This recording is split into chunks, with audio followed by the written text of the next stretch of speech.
if you're looking to make a change, set yourself a goal which is non-negotiable for you, so that it gives you a little bit less friction to reach it, because then you're not thinking about, oh, maybe I should think about this, maybe I should think about that. No, I've got this rule, I'm going to do it. And it actually makes change easier in this strange sort of way. Actually, that constraint actually makes it easier. That makes a lot of sense. That makes a lot of sense. I definitely think you did that, Sam. There's been times when I've had to check in on you with food and be like, are you eating enough? Are you making sure you're having at least this amount on your plate or whatnot? But in terms of it being healthy, I never really worry that you're kind of going the wrong way, because I think in a way you've had so much damage done to you by foods that are pissing your body off or causing inflammation or making your joints hurt, that now you're just like, no, this is just genuinely not what I want to give to myself. What would you think of that? Because I think it's the amount of pain I was in. Like I said, waking up in the middle of the night, waking up at 2 a.m, having tablets because I couldn't sleep. I literally, I used to wake up with pain. There was times I couldn't put my foot on the floor because as soon as I'd get out of bed, my feet hurt that much. They wouldn't touch the floor. Be like, I'm in so much pain. What do I do? Yeah, go to the hospital. Get insoles made for your shoes. Get this. I actually had steroid injections in my heels. Wow. In my toes. And I'm like, no, I can't be doing with this. I just can't be doing with this. What kind of diagnosis did you get for all those kinds of ailments? Nothing. Nothing. Right. Nothing. It's just, they just say, it's arthritis. I said, it's not arthritis. I know it's not arthritis.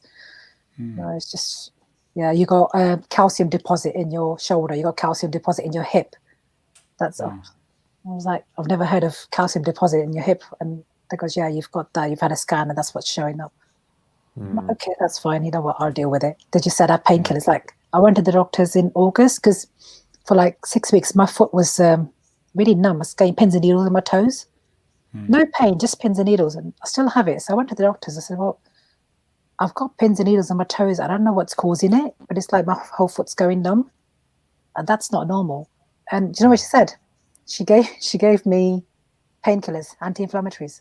I said, I'm not in pain. She said, no, you need to take these. I said, why do I need to take these? No, because they bring the inflammation down. I said, well, how do you know it's inflammation? I've got pins and needles in my toes.